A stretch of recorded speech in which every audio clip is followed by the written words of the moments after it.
Saludos y muy buenas tardes y bienvenidos una vez más sean todos a este su proyecto y espacio Cápsulas del Reino.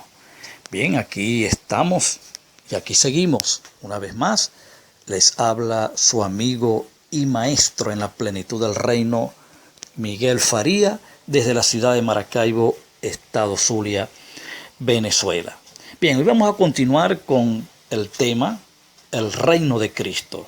Ya hemos cubierto 4 cápsulas, esta sería la quinta, y para que ganemos tiempo y podamos vaciar una mayor información, yo le voy a pedir que usted vaya al Salmo 110, es allí donde vamos a basar esta cápsula, el estudio, el análisis de esta cápsula es en el Salmo 110, por favor, versículo 1 al 3. Dice así: Jehová dijo a mi Señor, siéntate a mi diestra hasta que ponga tus enemigos por estrado de tus pies. Versículo 2. Jehová enviará desde Sión la vara de su poder, dominará en medio de tus enemigos. Tu pueblo se te ofrecerá voluntariamente en el día de tu poder. Muy bien, este salmo, que es un salmo profético, nos revela varias cosas bien importantes con respecto al reino de Cristo. Nos revela, número 1, que Dios entrega el reino a Cristo. Esa es la primera cosa, la primera verdad que extraemos de este salmo. Cristo hereda el trono de Dios. Viéndolo desde esta perspectiva, Cristo hereda el trono de Dios. Número 1. Número 2, ese trono tendría una duración, tendría un límite de tiempo para terminar. Muy importante que esto se entienda, que tendría un tiempo para terminar. Y número 3, su pueblo se le ofrecería para el día o el momento donde este acontecimiento, es decir, Cristo heredase el reino y ponerlo en ejecución. Su pueblo se le ofrecería para los días o el tiempo de esa gloria. Ahora bien, por supuesto que esto genera varias preguntas que estaremos respondiendo con mucha precisión a la luz de las Escrituras. Una vez más, yo quiero recordar que nosotros estamos utilizando como una regla absoluta en todo el desenlace de los estudios de la Biblia, de cualquier tema que tenga que ver con la Biblia, nosotros vamos a utilizar una regla, como lo he dicho en las demás cápsulas, y es que todo tiene que estar dentro de la Biblia. Dentro de la Biblia todo, fuera de la Biblia nada. Entonces, por supuesto que cuando uno lee estos 3 pasajes que acabamos de leer en este salmo profético, se nos generan o se nos producen varias preguntas. Número 1, ¿cuál era este límite? ¿Cuál era este límite? Número 2, ¿cuándo comenzaría este reino? Y número 3, ¿cuál sería el elemento indicador que nos proporcionaría la información de saber que el reino de Cristo terminó? ¿Cuál será la eventualidad? ¿Cuál será el evento o cuál fue el evento? ¿Cuál fue la señal profética que nos dio como, digamos, información, como reseña fehaciente para poder determinar y aceptar de que el reino de Cristo tuvo un fin, tuvo una culminación, una consumación? Bueno, fíjate, hay una respuesta interesante que las encontramos en el Nuevo Testamento, en 1 Corintios 15, del 21 al 27. El apóstol Pablo, movido y activado por la unción apostólica, decodifica el conocimiento y entendimiento en códigos encerrado en la profecía del Salmo 110. Escuche algo bien importante. Es muy importante destacar que cuando se decodificaba o se rompía el sello de un evento profético, era porque éste venía a cumplimiento en ese momento. Y esto no podemos descartarlo. Este es una novedad, por así llamarla, que es muy importante que se entienda en el estudio de toda profecía. Esto pone por sentado o arroja como evidencia la razón de ser de lo que era un apóstol. Un apóstol tenía adjudicado en su unción apostólica la tarea de quitarle o de decodificar los códigos proféticos o romper los sellos de la profecía cuando el conocimiento y el entendimiento de esa profecía estaba determinado para ese tiempo. ¿Por qué? Porque había una generación, había un pueblo en cada tiempo donde una profecía venía a cumplimiento que tenía que entender en el curso de su vida, o sea, la generación relativa al cumplimiento profético tenía que entender los pasos que Dios estaba dando en su agenda para traer a cumplimiento parte de su propósito o de su plan para con esa generación. Entonces, es muy importante que usted entienda de que un apóstol tenía adjudicada a su misión apostólica, dentro de su unción, esta maravilla, esta obra colosal y gloriosa.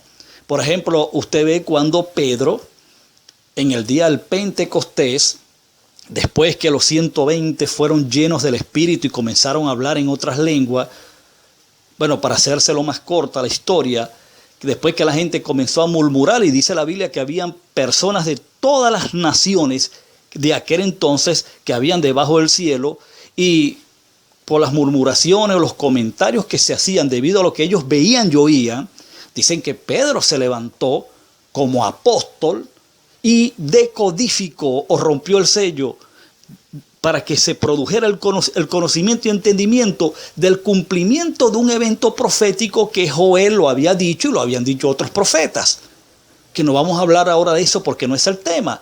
Pedro dijo, esto no están borrachos o llenos de mostos como vosotros suponéis, sino que esto fue lo dicho por el profeta Joel, que en los postreros tiempos, es decir, que lo que Pedro está diciendo en ese momento, que ya el tiempo del fin o los finales del tiempo de la ley ya estaban en curso cuando el Pentecostés comenzó o se manifestó.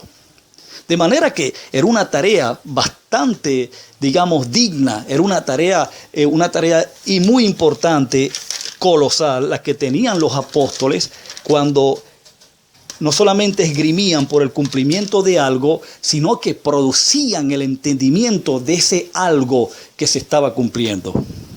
Entonces es muy importante. Y es justamente lo que Pablo hace en este pasaje, como lo es producir el entendimiento de que ya este evento profético estaba en ejecución.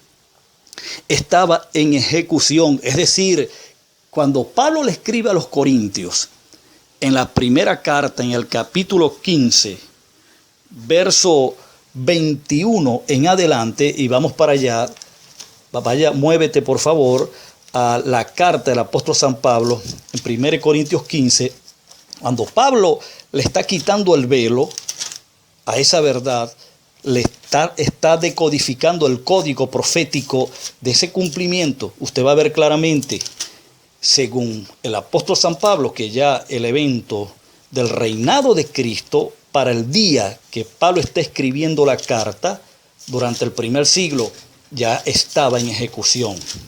Ya era un acontecimiento en curso. Estaba ya manifestado, no era algo que se postergaría para el futuro, como han dicho muchos, sino que es cuestión de observar las Escrituras, es cuestión de entrar a estudiar las Escrituras sin lentes teológicos, sin ideas preconcebidas, sin paradigmas, sin estereotipos, usando una buena hermenéutica, por supuesto, el estudio siendo apoyado por diccionarios bíblicos, diccionarios exegéticos, diccionarios griegos y hebreos muy importantes para que nos ayuden a concluir, a llegar a una conclusión saludable. Fíjate, 1 Corintios capítulo 15, usted va a ver allí, versículo 21, cómo el apóstol San Pablo comienza a quitarle o comienza a decodificar el código del Salmo 110, comienza a romper el sello para lo que estaba encerrado comience a ser derramado sobre la generación que estaba en curso. Muy importante entenderlo. Y fíjate cómo el apóstol acá pues revela esta gran verdad ya en curso, es decir, ya estando en cumplimiento. Versículo 21 de 1 Corintios 15 dice: porque por cuanto la muerte entró por un hombre, también por un hombre la resurrección de los muertos. Porque así como en Adán todos mueren, también en Cristo todos serán vivificados.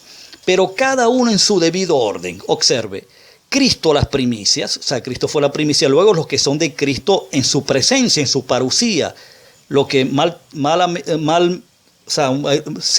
se tradujo muy mal, rectifico, la palabra ahí venida, porque no es venida, la palabra ahí sería presencia, pero no es el tema.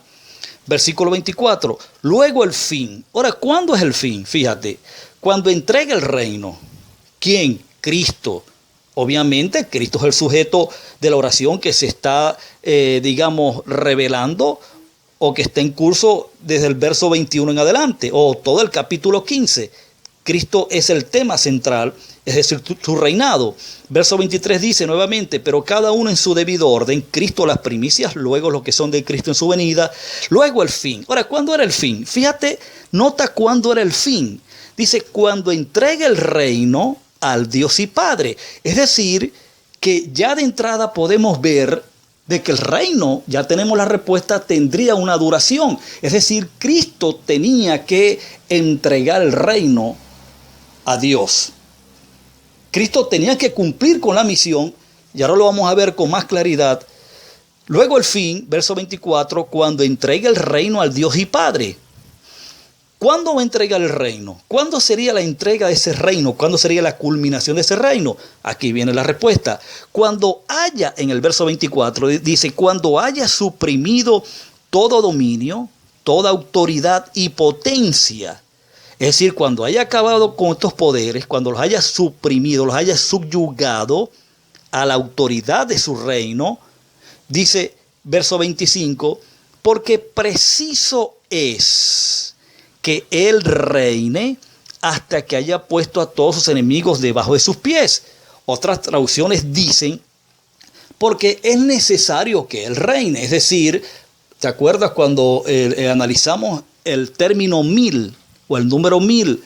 Que dentro de la numerología bíblica tiene una connotación figurada. Y es que para Dios los números en muchas ocasiones en la Biblia, yo voy a repetir esto otra vez, son conceptos. Y el 1000 tiene el concepto de un tiempo necesario. Aquí te lo está diciendo claramente. Dice, porque preciso es que Él reine, y es lo que se quiso decir allá en Apocalipsis. Solo que se utilizó una terminología numerológica.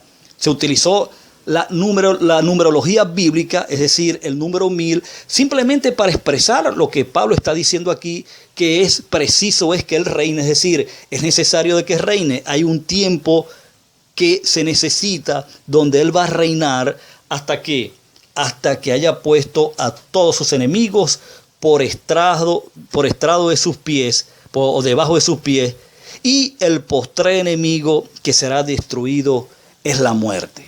Bueno, amigos, ya para ir cerrando, se nos termina el tiempo. Quiero decirte que aquí Pablo acaba de darnos respuesta a las preguntas que generó el Salmo 110. Y aquí sabemos que el reino duraría Cristo estaría reinando, y ya lo estaba haciendo cuando la carta se escribe, pero ese reinado iba a durar hasta que un último enemigo fuese destruido, fuese suprimido, y ese enemigo claramente aquí lo establece, era la muerte. Bueno, en la próxima cápsula, que sería la número 6, porque esta es la 5, vamos a observar, vamos a investigar quién era ese enemigo para ver con mucha certeza y llegar entonces a la conclusión de que el reino de Cristo tuvo un final y que ese final fue histórico, fue durante el primer siglo, y eso lo vamos a demostrar en la próxima cápsula, que sería la número 6. Bueno, amados amigos, gracias por su presencia.